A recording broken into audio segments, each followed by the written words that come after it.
नमस्कार, आदाब, सत श्री अकाल और खुशामदीद। Very very good evening to all of you people. This is Kumar Amit और आप लोग देख रहे हैं आपका अपना चैनल बीकॉम कॉर्नर। आज का वीडियो बहुत ज्यादा स्पेशल और इंपॉर्टेंट होने वाला है तमाम बीकॉम प्रोग्राम और ऑनर्स के स्टूडेंट्स के लिए। उम्मीद करता हूं आप सभी इस वीडियो लेक्चर के दरमियान मेरे साथ आखिरी तक बने रहेंगे। और हाँ, अगर आपको वीडियो हेल्पफुल लगता है, कंटेंट यूजफुल लगता है, तो इस वीडियो को लाइक करके अपने तमाम दोस्तों के साथ शेयर जरूर करेंगे। तो विदाउट वेस्टिंग द टाइम चलिए शुरू करते हैं। माय डियर फ्रेंड, जैसा कि आप सभी जानते हैं, रिसेंटली हम लोग चर्चा कर रहे हैं आपके one of the most important subject cost accounting को लेकर के। और कॉस्ट अकाउंटिंग के अंदर रिसेंटली हम लोगों ने आपके सेकंड चैप्टर को कंप्लीट किया था। फाइनली आज हम आपके तीसरे चैप्टर को शुरुआत करने वाले हैं, जिसका टाइटल रहेगा मटेरियल कॉस्ट। हालांकि मटेरियल को लेकर के ना हम लोगों ने अपने सेकंड चैप्टर के दरमियान काफी डिटेल में जाकर के पढ़ा था। जब मैंने आपको कॉस्ट शीट पढ़ाया था और जब मैंने आपको कॉस्ट पढ़ाया था, और कॉस्ट के अंदर जब हमने एलिमेंट ऑफ द कॉस्ट को पढ़ा था, वहां पे देखा था तीन बेसिक एलिमेंट होते हैं कॉस्ट के। सबसे पहले आप लोगों ने मटेरियल पढ़ा, फिर लेबर पढ़ा, फिर आपने एक्सपेंसेस को पढ़ा था। तो मटेरियल का जो डिस्कशन है ना, हम लोग अपनी पिछली क्लास के अंदर कर चुके हैं और काफी हद तक कर चुके हैं। लेकिन इस पर्टिकुलर चैप्टर के अंदर जो आपका यूनिट सेकंड के अंदर आता है, यहाँ पर हम लोग बहुत गहराई में जाकर के, बहुत डिटेल में जाकर के इस पर्टिकुलर टॉपिक से जुड़ी हुई इल्म की मालूमात हासिल करेंगे। यानी कि यहाँ से हम लोग न्यूमेरिकल्स को टैकल करना सीखेंगे और जो फाउंडेशनल कॉन्सेप्ट है ना, उनको काफी गहराई में जाकर के चर्चा करने वाले हैं। उम्मीद करता हूं आप सभी इत्मीनान से मेरे साथ आखिरी तक बने रहेंगे। बहरहाल ज्यादा बातें ना करते हुए अब समझते हैं आपके चैप्टर के मीनिंग को, क्योंकि चैप्टर का मीनिंग, चैप्टर का टाइटल ही क्या है, मटेरियल कॉस्ट है। मटेरियल के बारे में हम लोग पढ़ भी चुके हैं। अगर आप लोग कॉस्ट की बात करते हैं तो सर आपने ही बताया था कॉस्ट का मतलब क्या होता है। कॉस्ट का मतलब बड़ा सिंपल सा होता है, कॉस्ट का मतलब होता है लागत।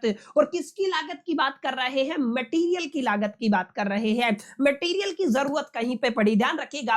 जब भी कोई भी कंपनी है, कोई भी मैन्युफैक्चर करती है आइटम या किसी भी चीज का प्रोडक्शन करती है, तो उस मटेरियल को बनाने में ना, या आप लोग कह दीजिए उस गुड्स को बनाने में, ध्यान रखिएगा, कोई भी कंपनी है किसी एक पर्टिकुलर गुड के अंदर क्या करती है, डील करती है। समझ में आया? जो भी आपका मान लीजिए आइटम है जिसमें आप लोग डील करते हैं। जैसे मान लीजिए आप लोग इस रिमोट की बात कर रहे हैं, तो एक किसी ना किसी ब्रांड ने इस रिमोट को मैन्युफैक्चर किया होगा, इसका प्रोडक्शन किया होगा। तो इस पर्टिकुलर प्रोडक्ट को आप लोग कह सकते हैं, इस पर्टिकुलर प्रोडक्ट को या इस पर्टिकुलर गुड को बनाने के लिए हमने कुछ फिजिकल मटेरियल का इस्तेमाल किया होगा, रॉ मटेरियल का इस्तेमाल किया होगा, जिसे हम लोग यहाँ पे क्या कहते हैं, मटेरियल कहते हैं। समझ में आया? तो यहाँ पे आपको ध्यान ये देना है, जब भी आप लोग मटेरियल कॉस्ट की बात करते हैं, हम किसकी बात करते हैं? मटेरियल कॉस्ट की, ठीक है ना। मटेरियल कॉस्ट का मतलब हम लोग थोड़ा डिफरेंट तरीके से समझेंगे। पहले आप लोग समझिए मटेरियल। मटेरियल मैंने बता दिया, किसी भी गुड्स को या किसी भी प्रोडक्ट को आप लोग क्या कह सकते हैं, किसी भी गुड को, या आपको क्या करना है, कोई भी प्रोडक्ट मैन्युफैक्चर करना है। क्या करना है आपको?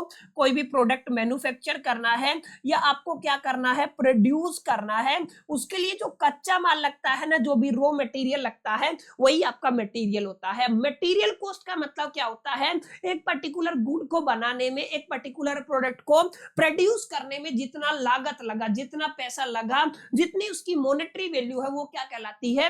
आपकी मटेरियल कॉस्ट कहलाती है। समझ में आया? यही सेम डेफिनेशन मैंने आपकी बोर्ड के सामने लिखी हुई है। मटेरियल कॉस्ट रेफर करता है cost of all physical material used in the production of goods. याद रखिएगा, किसी भी गुड की प्रोडक्शन में जितना भी फिजिकल मटेरियल यूज हुआ है, याद रखिएगा किसकी बात हो रही है यहाँ पे? आप लोग फिजिकल मटेरियल की बात कर रहे हैं। समझ में आया? जितना भी आपका फिजिकल मटेरियल यूज हुआ है, उस फिजिकल मटेरियल की जो कॉस्ट होती है ना, वो कॉस्ट क्या कहलाती है? वो आपकी मटेरियल कॉस्ट कहलाती है। अब यहाँ पे जो आपको एक इंपॉर्टेंट बात समझनी है, that is it is the amount. इसको क्या कहते हो? ये एक ऐसी अमाउंट होती है जो आपने स्पेंड की है, किसमें? परचेजिंग में। किसको परचेज करने में? Purchasing and bringing material to the factory for use in the manufacturing. समझ में आया? ये वो आपका एक्सपेंडिचर एक्सपेंडिचर, या आप कह सकते हो ये वो अमाउंट है जो स्पेंड हुआ है आपके परचेजिंग में and bringing material to the factory for the use in manufacturing. इसको क्या कहते हो आप लोग? मटेरियल कहते हो, मटेरियल कॉस्ट कहते हो। अब ऐसा नहीं है कि इसके अंदर प्लास्टिक यूज हुआ है तो प्लास्टिक की जो कीमत है वो मटेरियल कॉस्ट होगी। अब इस मटेरियल को फैक्ट्री तक पहुंचाने में जो खर्चा लगा है ना वो भी मटेरियल कॉस्ट के अंदर आएगा। जैसे यहाँ पे सबसे जरूरी बात ये है कि यहाँ पे क्या क्या इंक्लूड करके चलते हैं। सबसे पहले आपने एक कच्चा मटेरियल परचेज किया होगा तो जो परचेजिंग प्राइस है ना वो तो मटेरियल होगा ही होगा, प्लस में आप लोग याद रखिएगा जो भी आपका कैरेज इनवर्ड होगा, क्लियर है, जो भी आपका कैरेज इनवर्ड होगा वही एक मटेरियल को फैक्ट्री तक पहुंचाने के लिए हमें कैरेज इनवर्ड की तो जरूरत पड़ेगी ना। तो जो कैरेज इनवर्ड रहेगा ना वो भी क्या रहेगा? आपका मटेरियल कॉस्ट के अंदर ही आएगा। मान लीजिए आप लोगों ने एक ऐसा रॉ मटेरियल मंगवाया हुआ है जो किसी बाहर देश से आया है, जो आपका कस्टम हुआ है, यानी कि उसके ऊपर क्या लगता है? उसके ऊपर इंपोर्ट ड्यूटी लगती है, प्लस में उसके ऊपर टैक्सेस लगता है। तो ये जो इंपोर्ट ड्यूटी है और ये जो टैक्सेस है ये भी किसका हिस्सा रहेंगे? ये भी आपके मटेरियल कॉस्ट का हिस्सा रहेंगे।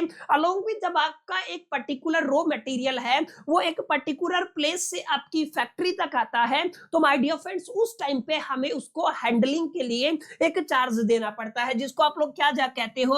हैंडलिंग चार्जेस कहते हो। ट्रांसपोर्ट चार्जेस, ये कैरीज इनवर्ड हो गया है, लेकिन हैंडलिंग चार्जेस भी इनको यहाँ पे इंक्लूड किया जाता है। तो यहाँ पे क्या क्या चीजें इंक्लूड की जाती हैं ये आपका बड़ा इंपॉर्टेंट पॉइंट है। परचेजिंग प्राइस हो गया, कैरेज इनवर्ड हो गया, इंपोर्ट ड्यूटी या टैक्सेस हो गया है, हैंडलिंग चार्जेस है, ये तमाम तरीके के चार्जेस किसमें इंक्लूड किए जाएंगे? मटेरियल की कॉस्ट में इंक्लूड किए जाएंगे। इसके अलावा आपको ध्यान रखना है हमें लेस क्या करना है? हमें लेस करना है ट्रेड डिस्काउंट को। किसको लेस करना है? ट्रेड डिस्काउंट को। ठीक है, अगर आपको ट्रेड डिस्काउंट मिला है तो वो मटेरियल कॉस्ट से माइनस हो जाएगा, उसको घटा दोगे आप लोग, लेस कर दोगे। ठीक है, ये आपकी एक इंपॉर्टेंट जानकारी है। अब यहाँ पे देखिएगा सबसे इंपॉर्टेंट बात है, material cost generally form the largest production of total cost of production. ध्यान रखिएगा जो आपकी टोटल कॉस्ट ऑफ प्रोडक्शन होती है किसी भी प्रोडक्ट को मैन्युफैक्चर करते टाइम, प्रोड्यूस करते टाइम, उसका जो लार्जेस्ट पोर्शन है ना वो क्या होता है? वो किस में जाता है? वो मटेरियल कॉस्ट के अंदर जाता है। समझ में आया? So it control, it's very important. समझ में आया? तो इसका जो कंट्रोल है वो क्या हो जाता है? बहुत जरूरी हो जाता है। यानी कि आप लोग क्या कह सकते हो? सर आप क्या कह रहे हो, समझ में नहीं आया। देखिए बेसिक बात मैंने आपको बताई है, जब भी कोई भी आप लोग प्रोडक्ट मैन्युफैक्चर करते हो, ठीक है ना, यानी कि किसी भी चीज को प्रोड्यूस करने में जो आपका टोटल प्रोडक्शन कॉस्ट होता है, याद रखिएगा किसकी बात कर रहा हूं मैं? आपका टोटल प्रोडक्शन कॉस्ट की बात कर रहा हूं। इस टोटल प्रोडक्शन कॉस्ट में सबसे ज्यादा जो आपका लार्जेस्ट पोर्शन होता है ना वो किसका होता है? याद रखिएगा लार्जेस्ट पोर्शन आपका होता है, याद रखिएगा किसका होता है? That is the material cost. मैं इसको एमसी से लिख रहा हूं। अब लार्जेस्ट पोर्शन है तो ऑब्वियस सी बात है इसको कंट्रोल करना जरूरी है। सबसे ज्यादा खर्च किसमें होता है? मटेरियल कॉस्ट के अंदर होता है प्रोडक्शन के टाइम पे। तो उसको अगर आप लोग कंट्रोल कर लेंगे ना तो कहीं ना कहीं आप लोग मटेरियल कंट्रोल कर पाएंगे, कहीं ना कहीं आप लोग कॉस्ट को कंट्रोल कर पाएंगे, कहीं ना कहीं उसकी प्राइसिंग को कंट्रोल कर पाएंगे। समझ में आया? तो इन शॉर्ट में आप लोगों को मैंने एक बेसिक बात बताई है। मटेरियल कॉस्ट का मीनिंग क्या होता है? आपने एक पर्टिकुलर प्रोडक्ट को बनाने के लिए, मैन्युफैक्चरिंग के लिए, उसके प्रोडक्शन के लिए जितना भी मटेरियल लाया, जितना भी मटेरियल आप लोग लेके आए हो, उसके ऊपर जो टोटल एक्सपांड हुआ है या जो टोटल अमाउंट स्पेंड हुआ है, वो टोटल अमाउंट क्या कहलाती है माय डियर फ्रेंड्स? वो आपका मटेरियल कॉस्ट कहलाती है। समझ में आया? और आप सभी ने पढ़ा होगा मटेरियल कॉस्ट को हम दो कैटेगरी में क्लासिफाई करते हैं। एक आपका डायरेक्ट मटेरियल होता है, ठीक है ना, और एक आपका क्या होता है? इनडायरेक्ट होता है, लेकिन वो मटेरियल होता है। वो क्या होता है? मटेरियल होता है। अभी मैं आप सभी के साथ चर्चा करूंगा। इंपॉर्टेंट पॉइंट ये है कि यहाँ पे ट्रेड डिस्काउंट को लेस करना है, इसके अलावा handling charges, import duty and taxes हो गया है, कैरेज इनवर्ड हो गया है, और परचेजिंग प्राइस, इन सबको आप लोग मटेरियल कॉस्ट के अंदर इंक्लूड करके चलते हैं। ठीक है, यहां तक आई होप कि एक इंट्रोडक्शन आपको समझ में आया होगा। और जैसा कि मैंने पिछली क्लास में भी आप सभी के साथ चर्चा किया था, सर जब भी आप लोग क्लासिफिकेशन ऑफ मटेरियल मटेरियल की बात करते हैं तो मैंने बताया था हमारे पास दो तरीके के मटेरियल माय डियर फ्रेंड्स आपके निकल के आते हैं। एक मटेरियल आपका डायरेक्ट होता है और दूसरा क्या होता है आपका इनडायरेक्ट मटेरियल होता है। अभी मैं वन बाय वन करके आपको समझाने वाला हूं डायरेक्ट का मीनिंग क्या होता है और इनडायरेक्ट मटेरियल का क्या मीनिंग होता है। यहाँ पे लिखा भी हुआ है डायरेक्ट मटेरियल और आपका इनडायरेक्ट मटेरियल, ठीक है। अब डायरेक्ट मटेरियल वो मटेरियल होता है, आप लोग ये कह सकते हो जो आप पर्टिकुलर एक प्रोडक्ट आपने प्रोड्यूस कर दिया, उस प्रोडक्ट के अंदर अगर आप लोग जिस मटेरियल को इजीली ट्रेस कर पाते हो, आइडेंटिफाई कर पाते हो, ठीक है, वो मटेरियल क्या कहलाता है, वो आपका डायरेक्ट मटेरियल कहलाता है। जैसे ध्यान रखिएगा मटेरियल का मतलब जो भी माल लगा है किसी भी प्रोडक्ट को मैन्युफैक्चर करने के लिए, क्लियर है।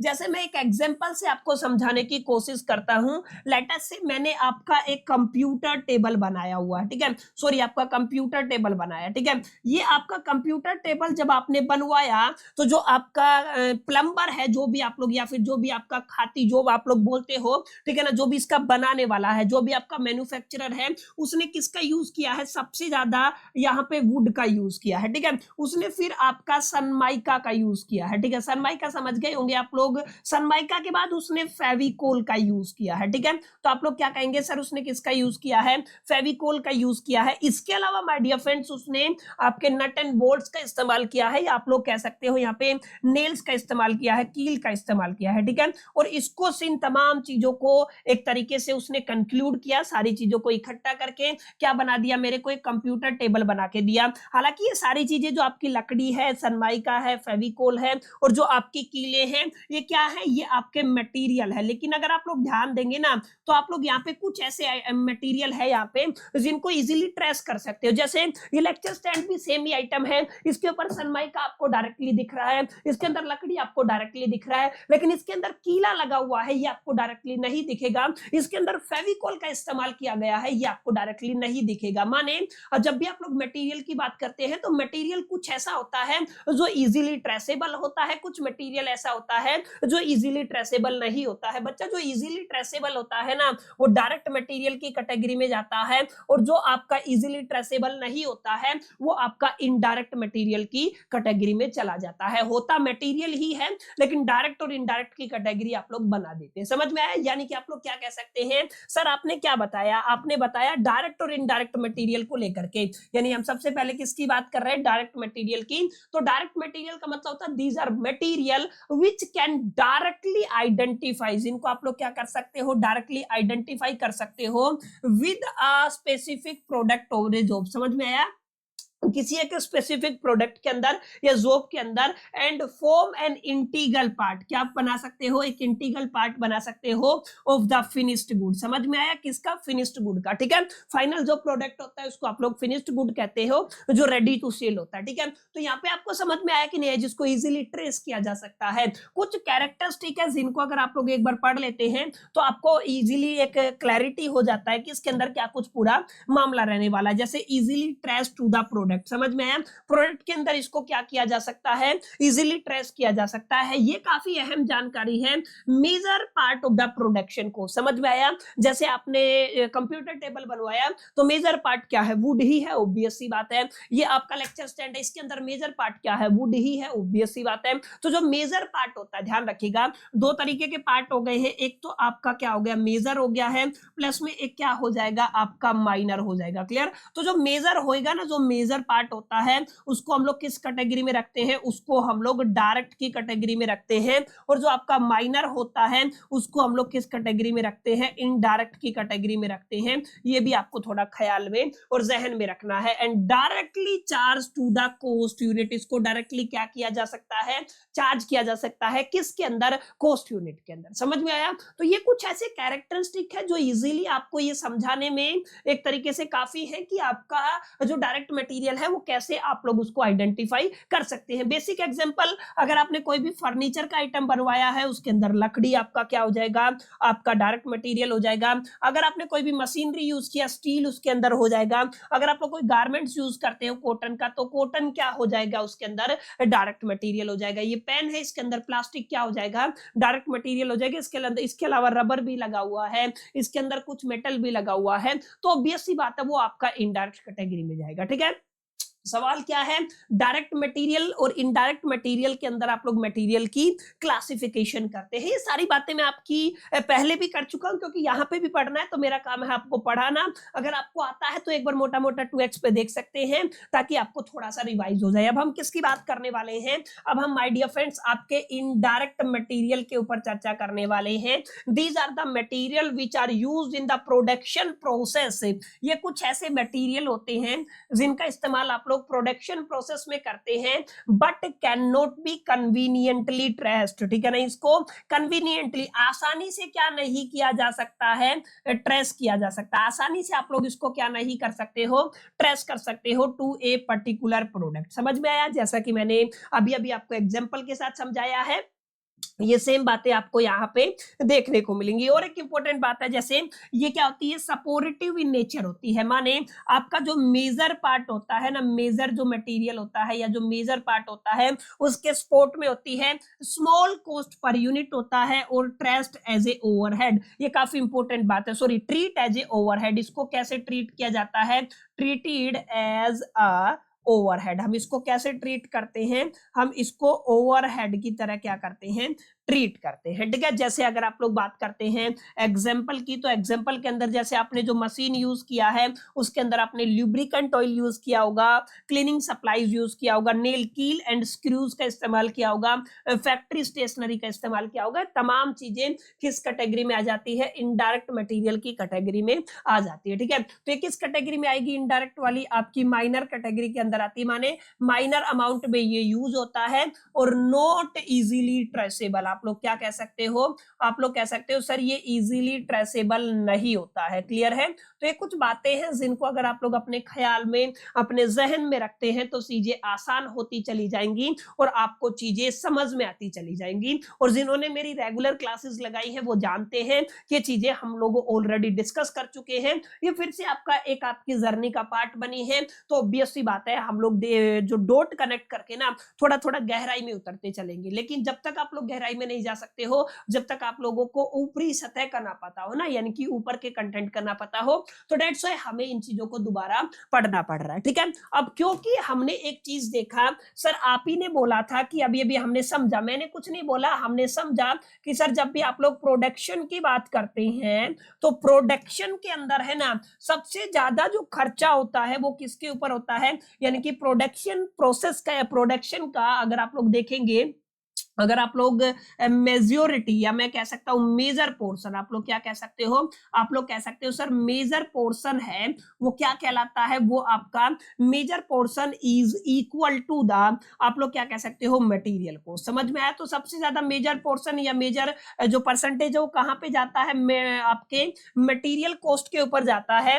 That's why we have a need to control the material cost. हमें क्या करना पड़ेगा, हमें मटेरियल कॉस्ट को कंट्रोल करना पड़ेगा ताकि हम तमाम जो प्रोडक्शन कॉस्ट है उसको कंट्रोल कर पाए, एक सही जो प्रोडक्ट है उसको डिजाइन कर पाए अफोर्डेबल प्राइस के अंदर विदाउट द वेस्टेज। ठीक है, तो यहाँ पे आपको ध्यान क्या देना है, हमें क्या समझना है, हमें controlling of a material cost या मटेरियल कंट्रोल को समझना है। ठीक है, आपको क्या करना है, मटेरियल को कंट्रोल करना सीखना है ताकि वेस्टेज ना हो, सही जो आपका मटेरियल उसका यूटिलाइजेशन हो और एक सही प्रोडक्ट एक सही लागत पे निकल के आ सके। समझ में आया, यानी आप लोग ये कह सकते हैं एक बेसिक डेफिनेशन मटेरियल कंट्रोल से जुड़ी हुई यहाँ पे लिखी हुई है, ध्यान से पढ़िएगा इसको, काफी अहम जानकारी है ये। अगर आप लोग ध्यान से देखेंगे तो क्या लिखा हुआ है, material control is concerned with ensuring that material are available. ध्यान रखिएगा किस चीज को एंश्योर करना, मटेरियल अवेलेबल हो जब उसकी जरूरत हो, when required, used economically and not wasted. समझ में आया, तीन चीजों का यहाँ पे मेन कंक्लूजन दिया गया है। आप लोग क्या कह सकते हो, आप लोग ये कह सकते हो सर सबसे पहली बात ये कही गई है कि यहाँ पे इस चीज को एंश्योर करना कि मटेरियल जब रिक्वायर्ड है ना तो अवेलेबल हो, यानी कि आप लोग क्या कह सकते हो, मटेरियल अवेलेबल। आप लोग सिंपल लैंग्वेज में ये लिख सकते हो, यहाँ पे इसका पहला पॉइंट क्या है, मटेरियल क्या हो, अवेलेबल हो व्हेन रिक्वायर्ड, माने हमें जब इसकी जरूरत है तो हमारे पास मटेरियल अवेलेबल होना चाहिए। सेकंड पॉइंट के अंदर हमने क्या पढ़ा, इसका यूज, इसका यूटिलाइजेशन कैसे हो my dear friends, used economically. आप लोग क्या कहोगे, इसको कैसे यूज करना है, इकोनॉमिकली। अब ये इकोनॉमिकली क्या होता है, आगे मैं काफी डिटेल में जाकर के इसके ऊपर चर्चा करने वाला हूं, तो अभी इसके ऊपर हम लोग चर्चा नहीं करेंगे।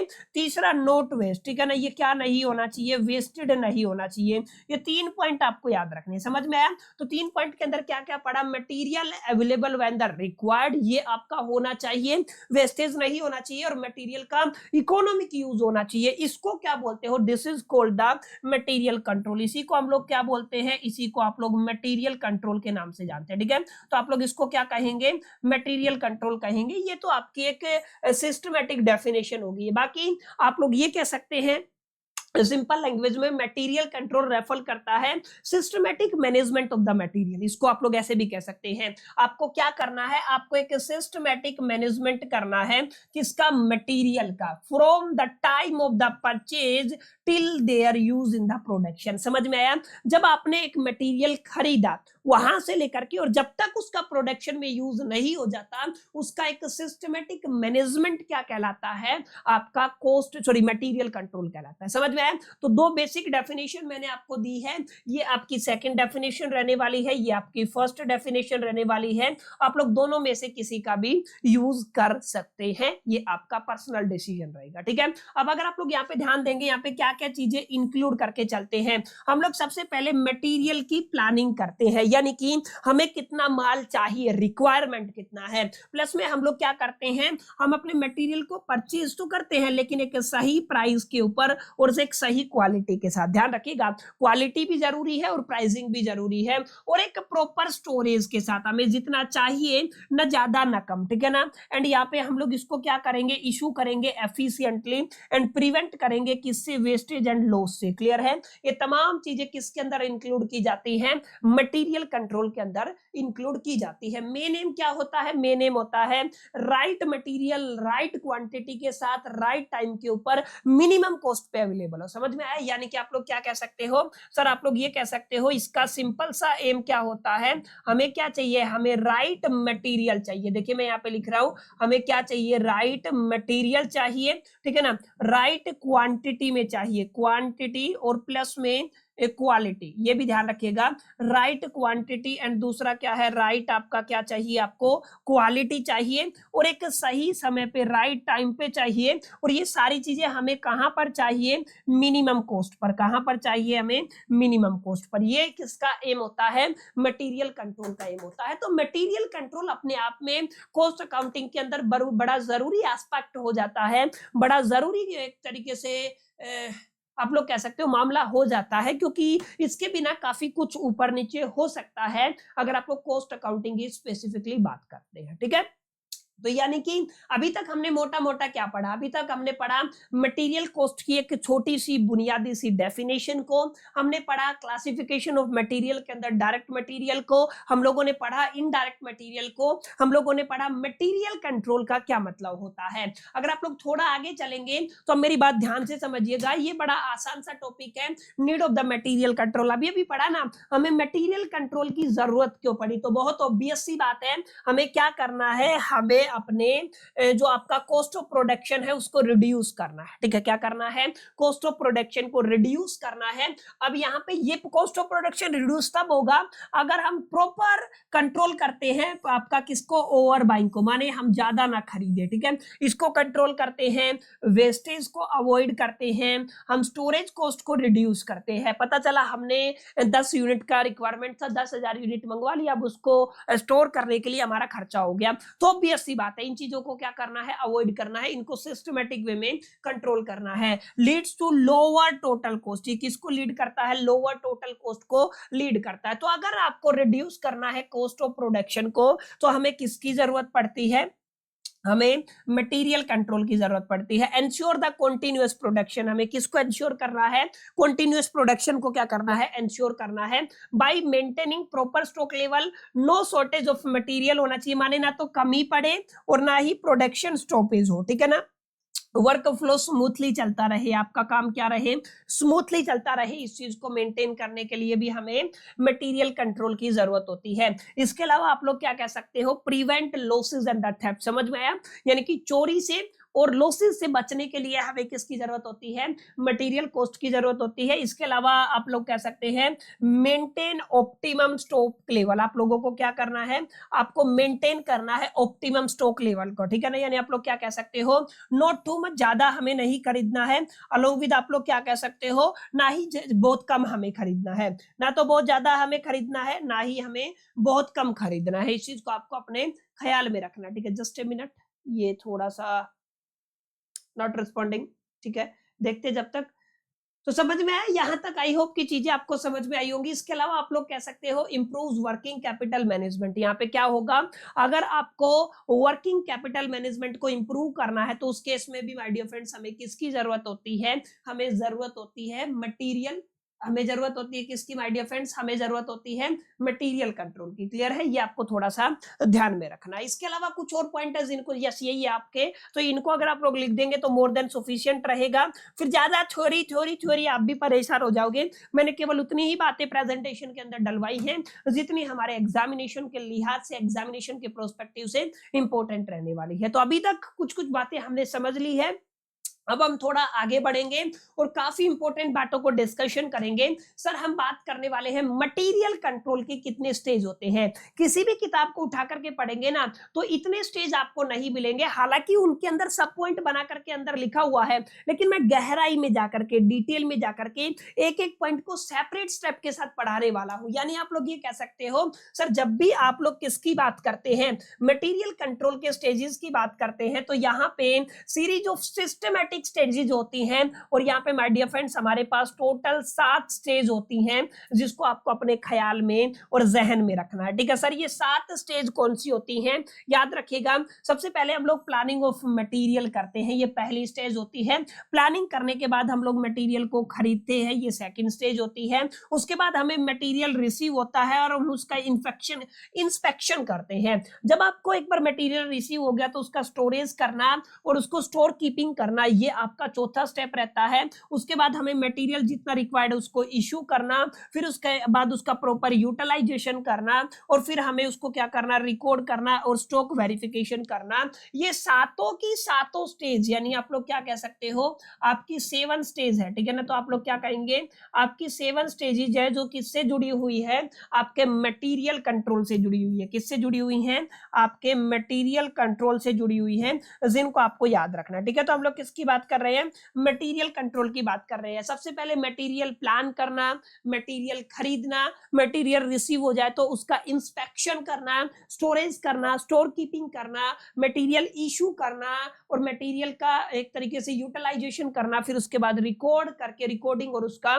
स्टॉक वेरिफिकेशन करना। ये किसकी स्टेजेस हैं, ये आपके my dear friends material cost की स्टेजेस है। समझ में आया, तो मटेरियल कॉस्ट की हमारे हिसाब से 7 स्टेजेस रहने वाली है, वो डिकोड करके मैं आपको बता रहा हूं। अब ध्यान दीजिएगा, प्लानिंग ऑफ मटेरियल के अंदर चीजें क्या क्या आती है। सर प्लानिंग के अंदर क्या है, प्लानिंग के अंदर बहुत जरूरी बातें हैं। जैसे सबसे पहले आपको ध्यान रखना है, हमें ये एस्टिमेट करना, ध्यान रखिएगा, एग्जैक्ट हम लोग नहीं कर सकते हैं। हम लोग क्या करेंगे, हम लोग एस्टिमेट करेंगे कितना मटेरियल हमें रिक्वायर्ड है, ठीक है। तो हमें एस्टिमेट किसका करना है, मटेरियल रिक्वायर्ड, में इसको एमआर से लिख देता हूं, ठीक है। हमें कितना माल चाहिए, हमें एस्टिमेट करना है मटेरियल की रिक्वायरमेंट को, फिर हमें प्रिपेयर करना है मटेरियल के बजट को, फिर हमें डिसाइड करना है क्वांटिटी एंड द टाइमिंग। समझ में आया, ये तीनों चीजें कहां पे होती है, प्लानिंग ऑफ ए मटेरियल इस स्टेज के अंदर होती है। जब भी आप लोग प्लानिंग ऑफ मटेरियल की बात करेंगे तो हमें एस्टिमेट करना पड़ेगा हमें कितना मटेरियल चाहिए, हमें उसके लिए बजट को प्रिपेयर करना पड़ेगा, हमें डिसाइड करना पड़ेगा कितना क्वांटिटी किस समय पे चाहिए। ये क्या कहलाता है माय डियर फ्रेंड्स, ये फर्स्ट स्टेज कहलाता है, जिसको हम लोग किस नाम से जानते हैं, इसको हम लोग प्लानिंग ऑफ मटेरियल के नाम से जानते हैं। और इसका अवॉइड, जो इसका ऑब्जेक्टिव होता है कि शॉर्टेज ना रहे मटेरियल का और ना ही ओवर स्टॉकिंग हो। समझ में आया, ना तो माल कम पड़े ना ही ज्यादा हो, ना तो माल कम पड़े ना ही ज्यादा हो, इस चीज को एंश्योर करने का काम हमारी पहली स्टेज का होता है। अगर आप लोग सेकंड स्टेज की बात करते हैं परचेजिंग ऑफ मटेरियल के अंदर, ध्यान रखिएगा यहाँ पे परचेजिंग ऑफ मटेरियल के अंदर हमें सप्लायर को सेलेक्ट करना होगा, एक सही सप्लायर का चुनाव करना हमें, पर जो आपका प्लेस करना है परचेजिंग ऑर्डर को, हमें आगे क्या करना है, प्राइस और क्वांटिटी को क्या करना है, नेगोशिएट करना है और टाइमली प्रोक्योरमेंट करना है। समझ में आया? ये कहां पे आता है, ये सेकंड स्टेज के अंदर आता है, जिसको परचेजिंग ऑफ मटेरियल कहते हो। इसका मेन ऑब्जेक्टिव क्या होता है, हमें राइट मटेरियल को खरीदना है, बाय करना है लोएस्ट कॉस्ट के ऊपर विदाउट कॉम्प्रोमाइजिंग द क्वालिटी। समझ में आया? क्वालिटी को कॉम्प्रोमाइज किए बिना हमें राइट मटेरियल को लोएस्ट कॉस्ट पे खरीदना है। ये किसका एम होता है, ये परचेजिंग ऑफ मटेरियल का एम होता है। This is the second stage of the material control. अगर आप लोग तीसरी स्टेज की बात करते हैं तो आप लोग क्या कहते हो, रिसीविंग एंड द इंस्पेक्शन। यहाँ पे आपको क्वांटिटी को चेक करना है, क्वालिटी को चेक करना है, डैमेजेस गुड्स को रिजेक्ट कर देना है, रिकॉर्ड प्रिपेयर करना है। समझ में आया? यानी कि माल सही आया, सही क्वांटिटी आई, सही क्वालिटी आई और जो भी डैमेज है उसको रिजेक्ट कर देना। ये किसके अंदर आता है, रिसीविंग एंड द इंस्पेक्शन के अंदर आता है। यहाँ पे एंश्योर करना only good material enter store. समझ में आया? तो इसको किस चीज को एंश्योर करना है कि केवल और केवल अच्छा मटेरियल किस में एंटर करें, स्टोर के अंदर एंटर करें। ठीक है, तो ये कौन सी स्टेज थी, तीसरी स्टेज थी। ऐसे आप लोग अगर आप चौथी स्टेज की बात करते हैं, storage and the storekeeping. Obvious सी बात है, जब आपका मटेरियल कहां पे एंटर कर गया, स्टोर के अंदर एंटर कर गया है, तो प्रॉपर उसको स्टोर करना, उसको क्लासिफाई करके कोड करना एंड प्रोटेक्ट करना लॉसेस से अलोंग विद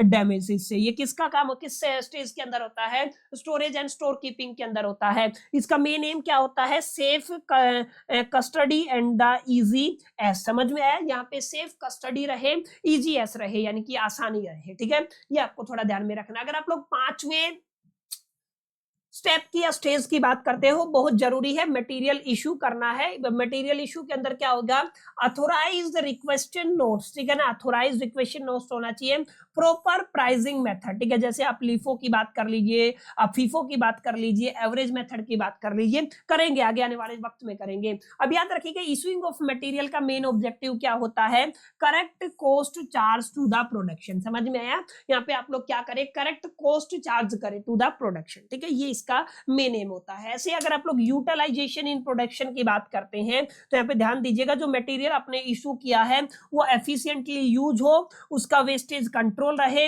आउटपुट मॉनिटर हो। ये किस स्टेज में होता है, यूटिलाइजेशन ऑफ प्रोडक्शन के अंदर होता है। और अगर आप लोग इसके ऑब्जेक्टिव की बात करते हैं, मैक्सिमम प्रोडक्टिविटी हमें चाहिए विद मिनिमम वेस्टेज। समझ में आया? Maximum productivity with minimum wastage, ये किस स्टेज के अंदर होता है, ये आपकी स्पेसिफिकली छठी स्टेज, जिसको आप लोग यूटिलाइजेशन ऑफ द प्रोडक्शन कहते हैं। ऐसे ही लास्ट स्टेज है recording and the stock verification. यहाँ पे आप लोग क्या करते हैं, जैसे हम मेंटेन करते हैं बिन कार्ड को, स्टॉक लेजर को, रेगुलेट करते हैं स्टॉक चेकिंग को। ठीक है, यहाँ पे मेन एम क्या होता है, एक्यूरेट कंट्रोल करना। ठीक है, and the prevention of the losses. ठीक है, लॉस से प्रिवेंट करना, एक्यूरेट कंट्रोल। ये कुछ 7 स्टेजेस हैं जिनको आपको अपने जहन में, दिलो दिमाग में बैठा लेना है और याद रहना चाहिए। प्लानिंग ऑफ मटेरियल के अंदर क्या क्या करना है, परचेजिंग ऑफ मटेरियल के अंदर किन बातों का ध्यान रखना है, रिसीविंग एंड द इंफेक्शन के अंदर क्या करना है, स्टोरेज एंड स्टोर कीपिंग के अंदर क्या ध्यान रखना है, इशू ऑफ मटेरियल के अंदर क्या ध्यान रखना है, यूटिलाइजेशन इन द प्रोडक्शन के अंदर and the recording and the stock verification के अंदर हमें एग्जैक्टली क्या कुछ ध्यान में रखना है। और अगर आप लोग केवल एक एक शब्दों में जानना चाहते हैं तो यहाँ पे आप लोग बड़े प्यार से फोकस कर सकते हैं, जो मैंने यहाँ पे मेंशन किया हुआ है। यहाँ पे मैंने अलग अलग स्टेज बनाई हुई है, stage number 1, stage number 2, stage number 3, stage number 4, ऐसे ही 5, ऐसे ही 6 और ऐसे ही 7। और मैंने यहाँ पे इनका मेन पर्पस भी लिखा हुआ है। जैसे अगर आप लोग बात करते हैं पहली स्टेज की, प्लानिंग का मेन पर्पस क्या है, एस्टिमेट करना नीड को, किसको नीड करना, किसकी नीड को, स्टॉक की नीड को। ठीक है, अब दूसरा क्या है, परचेजिंग। परचेजिंग का मेन क्या है, इकोनॉमिक बाइंग हो। इकोनॉमिक बाइंग का मतलब राइट टाइम पे राइट मटेरियल राइट कॉस्ट के साथ हमें मिल जाए। ठीक है, रिसीविंग का मतलब क्या होता है, क्वालिटी कंट्रोल रहे, चेक करना है। अगर आप लोग स्टोरेज की बात करते हैं तो हमारा मेन क्या रहता है, उसको सेफ्टी से स्टोर किया जाए। अगर आप लोग इशू ऑफ मटेरियल की बात करते हो तो कॉस्ट एक्यूरेसी मेंटेन रहे। यूटिलाइजेशन के अंदर हम लोग एफिशिएंसी पर ध्यान देते हैं। रिकॉर्डिंग के अंदर हम लोग मॉनिटरिंग पर ध्यान देते हैं। ये मेन एम होता है, मेन पर्पज होता है इन 7 स्टेजेस का, ठीक है। तो ये 7 स्टेजेस किसकी हैं, 7 स्टेजेस ऑफ मटेरियल कंट्रोल, याद रखिएगा किसकी है माय डियर फ्रेंड्स, ये आपके मटेरियल कंट्रोल की कितनी स्टेजेस रहने वाली हैं, 7 स्टेजेस रहने वाली हैं, जिनको आपको पढ़ना है, याद करना है, मेमोराइज करना है और अपने जहन में, ठीक है। तो my dear friends, it's all about the lecture number 1, जहां पर हम लोगों ने काफी बुनियादी बातों को समझने की कोशिश की है। एक बार रिवाइंड कर लेते हैं, हम लोगों ने क्या क्या पढ़ा है। आज की क्लास के अंदर मटेरियल कॉस्ट के मीनिंग को हमने डिस्कस किया। मटेरियल की क्लासिफिकेशन के अंदर डायरेक्ट मटेरियल, इनडायरेक्ट मटेरियल को हम लोगों ने पढ़ा। मटेरियल कंट्रोल को हम लोगों ने समझा, मटेरियल कंट्रोल की जरूरत क्यों है, इनको हम लोगों ने डिस्कस किया। और मटेरियल कंट्रोल के अंदर कौन कौन सी स्टेजेज है, जहां पे 7 स्टेजेज हमारे पास है। प्लानिंग ऑफ मटेरियल, इसके अंदर किन बातों का ध्यान रखना है। परचेजिंग ऑफ मटेरियल, इसके अंदर किन बातों का ध्यान रखना है। रिसीविंग के अंदर, इंस्पेक्शन के अंदर, स्टोरेज एंड स्टोर कीपिंग के अंदर, इशू ऑफ मटेरियल के अंदर, यूटिलाइजेशन इन प्रोडक्शन के अंदर, and last and final recording and the stock verification के अंदर किन बातों का ख्याल रखना है। उसके अलावा मैंने एक टेबुलर फॉर्म में आपको main purpose along with the stage को भी यहाँ पे डिफाइन कर दिया है। तो my dear friends, it's all about the lecture number 1 your योर 3rd chapter, that is the material cost. उम्मीद करता हूं ये लेक्चर आपको समझ में आया होगा, चीजों को समझने में आपका हेल्पफुल साबित हुआ होगा ये वाला क्लास। अगर सेशन आपको पसंद आया तो यार इस वीडियो को लाइक जरूर कर दीजिएगा, दोस्तों के साथ शेयर करना मत भूलिएगा। पहली दफे चैनल पे आए हैं तो सब्सक्राइब करके बेल आइकन को जरूर प्रेस कर दीजिएगा। इस वीडियो के अंदर इतना ही, मिलते हैं नेक्स्ट वीडियो के अंदर। जब तक के लिए मैं तो so all the best, keep learning.